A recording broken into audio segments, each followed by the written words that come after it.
What was it about 90s anime that had so many queer characters in its shows? Sure, we praise the shows of today for featuring many queer characters such as Yuri on Ice, Wandering Sun, and even Yuri Kumarashi. But some people forget that these types of characters showed up in anime about 20 to 25 years ago. Sailor Moon, Revolutionary Girl Utena, Cardcaptor Sakura, and even Neon Genesis Evangelion. And since it's still Pride Month, I want to give tribute to these old queer characters. Some that I've talked about before, and others that I haven't mentioned yet. In no particular order, here are 20 queer characters in 90s anime. Here we go! Let's start off with my personal favorite show of the bunch, Sailor Moon. Many people forget that in the first season, we had two gay characters before we even met Haruka and Michiru. That would be Kunzai and Zoizai, two of the villains in the first season. An interesting change from the original manga, these two, in the anime version, are in a relationship and love each other. When it's Zoizai's turn to be the villain, whenever he's in distress, he will run to Kunzai for comfort. Later, when Zoizai dies and Kunzai takes over as the villain, he refuses to refresh and instead wants to return to Zoizai's side, even if that means through death. This relationship was one of the things that was changed in the original 90s dub. Since Zoizai was already very feminine looking and had female mannerisms, he was turned into a woman to make the relationship a heterosexual one. Thankfully though, the new Viz Media dub, on top of other things, turned them back into the original homosexual couple for the show. Next up is Fish Eyes, one of the characters from the 4th season. This is perhaps one of the hardest queer characters to classify. In the original Japanese version, the character is classified as male. They are sometimes someone who wears feminine clothing in their human disguise, and likes to seduce men, including when they fell in love with Mamoru. This would mean that they are a gay crossdresser. But some moments of this character make me believe that the character might be transgender. I honestly don't know, it's totally up to interpretation. What's not hard to classify is Haruka and Michiru, also known as Sailor Uranus and Sailor Neptune. Don't worry, I'm not going to talk about these two characters in length again. I have a ton of videos where I do that. All I'll say is that they are truly inspirational. What I haven't talked about yet is the Sailor Starlights, Seiya, Yaten, and Takai. There was yet to be a dub of Sailor Moon stars, especially since Viz Media hasn't got to this point yet. Anyway, these three characters were drastically changed from the original manga. In the manga, they were just female warriors, plain and simple. In the original anime, however, the characters were turned into males who turned into female warriors. I've yet to discover a reason why this is, but if anyone knows, fill me in. While some might not like the removal of the lesbian relationship between Usagi and Seiya in the manga, the Sailor Starlights in the anime are still very queer. I don't know what it is about it, but them being men who turn into female warriors does bring in some transgender and non-binary thoughts to my mind. It was a weird change that still involved a lot of queerness. Next up is an anime that more people need to see, Revolutionary Girl Utena. Both Utena and Anthy, the two main female protagonists, are bisexual.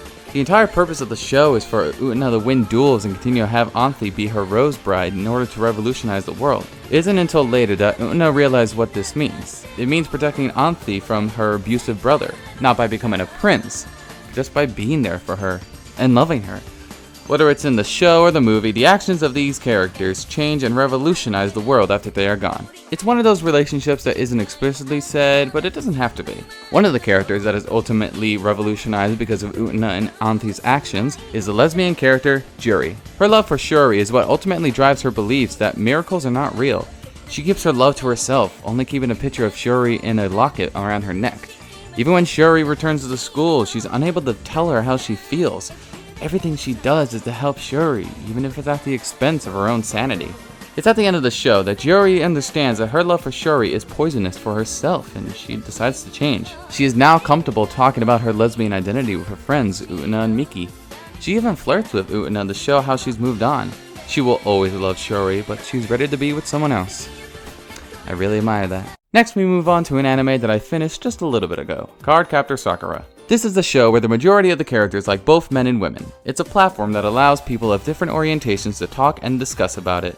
Our two main characters are no exception. Throughout the show, Sakura finds herself liking Yukito, but with some female characters, like her teacher, she comments how they make her feel the same way that Yukito makes her feel. Shoran also has a crush on Yukito and then later Sakura.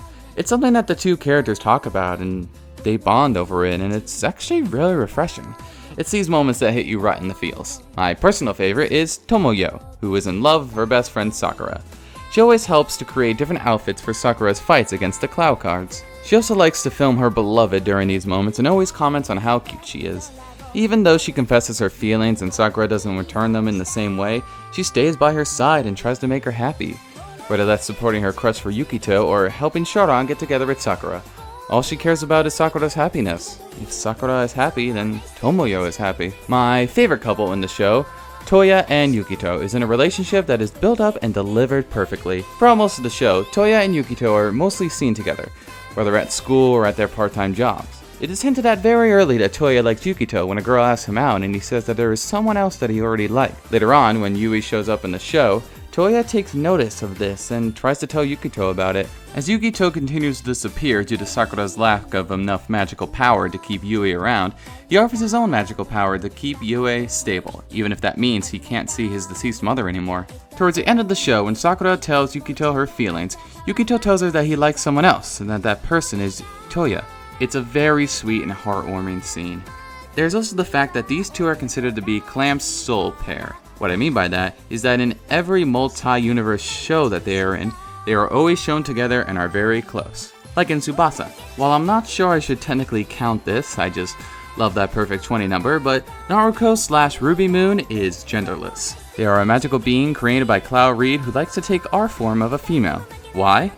Well, because they think that style of clothing is cute, like the female school uniform. Just like they like to flirt with Toya and tease Yukito about it. Though it's later revealed that they do this to interrupt Toya from telling Yukito about his identity of Yue. When I think about Neon Genesis Evangelion and its queer characters, I think of Attack on Titan. Attack on Titan features a gay male, 2 lesbians, and a bisexual man. Marco, Ymir, and Historia, and Reiner, respectively.